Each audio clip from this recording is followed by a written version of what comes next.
This is Resolute and the Resolute Podcast, where we make men better.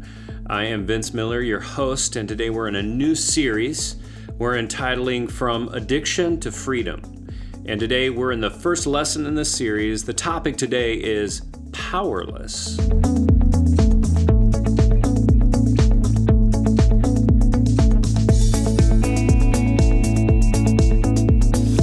So welcome back to the program. If this is your very first time tuning in, well, thank you for joining us. Resolute exists to make men better because we know men today face unique challenges on their quest for godly manhood. Therefore, we desire to help men grow by providing them with a spiritual game plan that will launch them toward being better men, fathers, husbands, and leaders. Now, guys, if you're out there and you're looking for information on our program, you've got to check out our small group materials online. Just go to beresolute.org. We have numerous great tools for men there, especially small group materials. If you are looking for small group materials for your men's group that already exists, great. Hit our website today. If you know someone that needs materials for their small group, then have them reach out to us or pass our website along, especially your pastor in your church. If you're looking to rebuild your men's ministry, we have tools for you. And now, let's dive in. Well, guys, today I'm joined by Joel Carlson, a good friend of mine who in his own life has been moving from addiction to freedom, recovery, and restoration. And as he has moved toward freedom in his own life, he has felt compelled to share with us some of his learnings along the way. And today we're diving in with him. Joel, welcome to the show. Great to be with you, Vince. Thank you. Well, Joel, you use this phrase with me, I can't, he can, and I'm going to let him. And that absolutely captured my attention. I love those words. I can't, he can, and I'm going to let them. And over the next few podcasts, I want to tackle some of these subjects that you have talked with me about specifically. And today we're beginning with this idea of powerlessness, right? Powerlessness. Now, I know that you probably had a moment that you realized that you were completely powerless over alcohol or addiction in whatever case or whatever form it came to you in. Tell us about that moment when you realized that. Well, Vince, it's kind of a long-running story that really took place over many years, many situations, many decisions that led me to the point where I finally got to the stage where I knew that I couldn't do this anymore, and I was powerless. And so you felt that. You felt what it felt like to be. I mean, there's a sense of a feeling of powerless. Can you describe that feeling? Well, in the addiction world, we talk about hitting rock bottom, and at some point, you have to hit rock bottom before you can start the climb. And at this stage in my life, when I felt that powerlessness, thank the Lord, I hit that point. I was actually very isolated, physically and emotionally. I was very alone. And I was drinking, for those of you that are familiar with a liquor bottle, the biggest bottle is a 1.75 liter. And I was drinking almost a full bottle of that on a daily basis because that was my way of healing, my way of medicating myself, and my way of getting out of reality. And it was getting to the point where it was becoming almost a disaster for me health-wise, and certainly was emotionally. I was living in a townhouse, and I was sitting on a porch where I love to sit and drink, and it was overlooking a pond.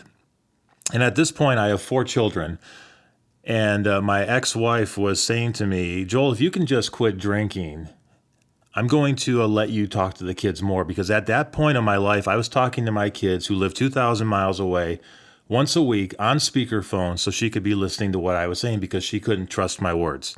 And she said, if you can just quit drinking, I'll see about letting you talk to the kids more and more and getting them back into your life. Now, my kids are wonderful, wonderful people. I love them dearly, and I wanted to be the best father to them. But I was dealing with a right brain, left brain issue here. My right brain knew what I had to do, but my left brain couldn't stop. And as I was sitting on that porch that day, overlooking the pond, I was recapping the conversation that I just had with my ex-wife, and I was saying to myself, Joel, just stop drinking. Just stop drinking. You can talk to your kids more if you stop drinking. As I'm saying this to myself, in my left hand is a drink, and I'm drinking that drink. Well, I'm telling myself to not drink. And that to me is the definition of rock bottom. When you know what you want to do, but you just can't do it. And that's powerlessness right there. Yeah. And so that sense of powerlessness in some way must have moved you. There was something about that moment that transformed this addiction to a move toward what you say, freedom, restoration, redemption in your own life. What happened? I mean, that rock bottom moment, we hear so many people talk about it. Like, how did you then make the move? What does the powerlessness look like? The best thing about it is that it was a fantastic feeling to hit rock bottom, because I can see now that was the turning point in my life. And I equate it to being a parent of a child that you're watching make a mistake over and over again. And for a parent, sometimes we just let it sit back and we watch them do that. And then at some point as a parent, we come in and say, okay, enough's enough. And what I felt at that moment of powerlessness was God, as my father, coming to me and saying, Joel, all right, enough's enough. And he really turned on that light bulb for me and said, there is a better way. And I am now going to take the charge here, and I'm going to help you get to that point. So it was within a week that I was in treatment, voluntarily going without anyone forcing me. It was me saying, I need to go. And that was really the beginning of the journey of getting to the point of restoration, which continues today. Okay, so I think that's very inspiring. And there's a couple of things that I found very inspiring about what you said, Joel. The first thing was the fact that you said you're sitting there with a drink in your hand, but at the same time you cognitively know that you want to do something, but you don't feel like you can do it, right? And it sounds to me like hitting rock bottom to you was a place of great joy and peace. It was a place where you actually gave up and you realized that you couldn't do it on your own. You needed help. I would assume that many of the people that you know that deal with addiction in your life have to hit that rock bottom, because it's the place of powerlessness where they stop trying to do it on their own and they reach for the strength and the power of the Spirit through an almighty God that works through us to give us the strength to take the next step, right? Is that what you felt happening there? It is. And, I've was raised in a Christian home. My father was a minister. I had the foundation of God in my life, but I never had Jesus running my life. I often tell people that I've been a Christian for over 40 years, but I've just been following Christ for about the last 4. And I think that's a pretty powerful comment, because I had I was book smart about God, but I didn't have the life skills, the knowledge to know how to really live a life with Jesus running the show for me.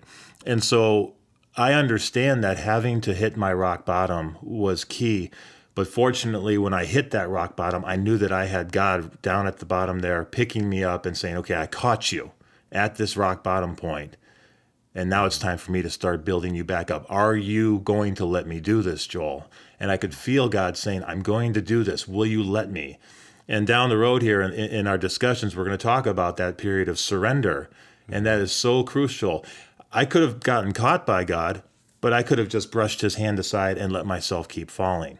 But the fact that he caught me is the key. And for me, having that foundation of Christ in my life, even though I didn't let him run the show, I let him catch me and I let him start to rebuild me. So for me, hitting that rock bottom, that powerlessness point, absolutely was a very great shining moment. Okay, so as you're sitting here talking, I'm thinking about these words from Romans 7, verses 15 through 20.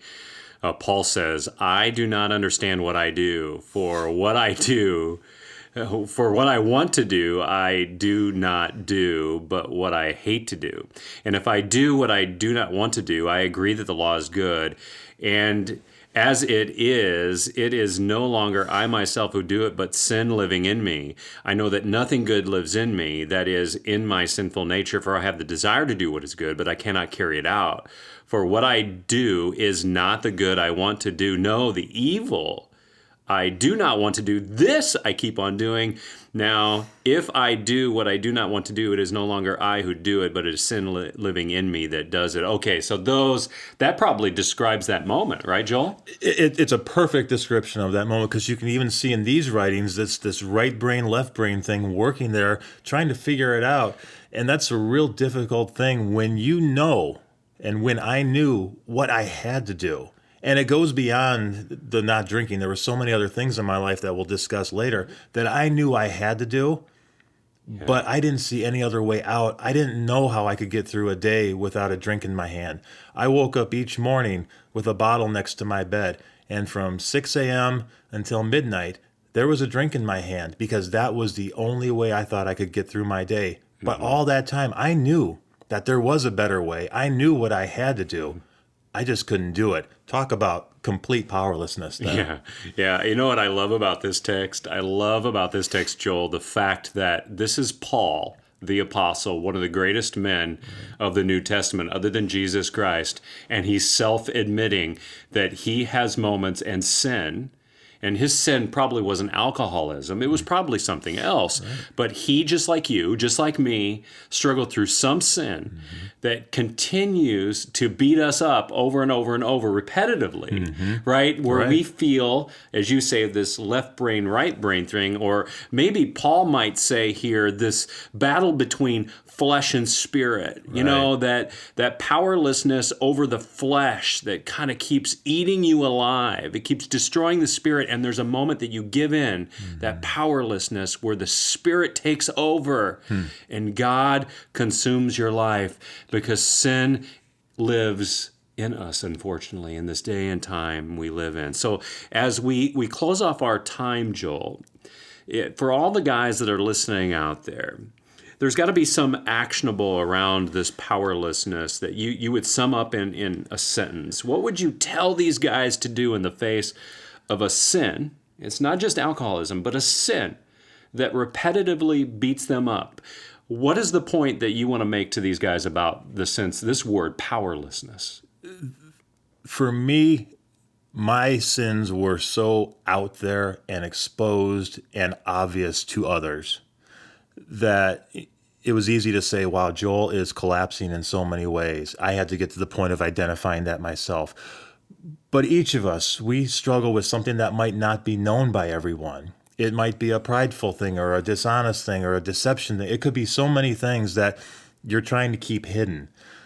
The key to getting to the point of powerlessness really goes into the next phase that we're going to talk about, but it's being very, very true and honest with yourself and saying, what is it about my life that is causing me to feel sick, that is causing me to feel not real as to who I am? Identify it, inventory who you are, and say, this is the one thing or the two things in my life that are really taking charge of me and not allowing me to become the man that God wants me to be. It becomes a series of honest steps that you have to take. And if you can do that and admit it and be honest about it and recognize that you are not in control and you are powerless over whatever that issue may be, that to me is the beginning point of this whole process. And when you can admit that, that's when all the positive progress can begin in your life.